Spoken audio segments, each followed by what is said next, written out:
National service scheme തൃശൂരിന്റെയും സാമൂഹ്യനീതി വകുപ്പിന്റെയും സംയുക്ത ആഭിമുഖ്യത്തിലുള്ള ആസാദ് സേനയുടെ ആഭിമുഖ്യത്തിൽ ലഹരി വിരുദ്ധ സംവാദ സദസ്സ് സംഘടിപ്പിച്ചു.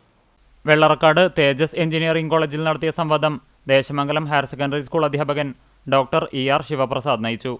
Kadangode panchayat president Meena Sajan, Kunnamkulam division excise inspector K Manikandan, Erumapetty SI K Silas, Vimukthi ജില്ലാ കോർഡിനേറ്റർ ഷഫീഖ് യൂസഫ്, NSS തൃശൂർ ജില്ലാ coordinator MV Pratheesh, Erumapetty press club president Rasheed Erumapetty, Nashamukt Bharat project പ്രതിനിധി Aneesha, NSS Kunnamkulam cluster coordinator Lindo Vadakkan എന്നിവർ സംസാരിച്ചു. ലഹരി വിരുദ്ധ പ്രചാരണ കർമ്മ പദ്ധതിയായ ആസാദ് സേനയുടെ ഭാഗമായി യുവതലമുറയെ സമൂഹത്തിന്റെ മുഖ്യധാരയിൽ കൊണ്ടുവന്ന് അവരെ ലഹരിവിരുദ്ധ പ്രക്രിയയിൽ സജീവമാക്കുക എന്നതായിരുന്നു സംവാദ സദസ്സിന്റെ ലക്ഷ്യം.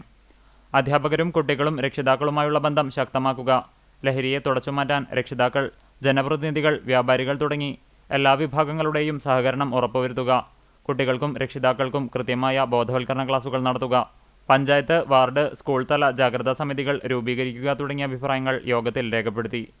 വിവിധ ക്ലസ്റ്ററുകളിൽ നിന്നുള്ള NSS യൂണിറ്റ് പ്രോഗ്രാം ഓഫീസർമാർ, PTA പ്രസിഡന്റുമാർ, SMC ചെയർമാൻമാർ, OSA പ്രസിഡന്റുമാർ, മാധ്യമപ്രവർത്തകർ, പൊതുപ്രവർത്തകർ, സാമൂഹ്യനീതി വകുപ്പ്, എക്സൈസ്, പോലീസ് ഉദ്യോഗസ്ഥർ തുടങ്ങി വിവിധ മേഖലകളിലുള്ളവരെ ഉൾപ്പെടുത്തിയാണ് സംവാദ സദസ്സ് നടത്തിയത്.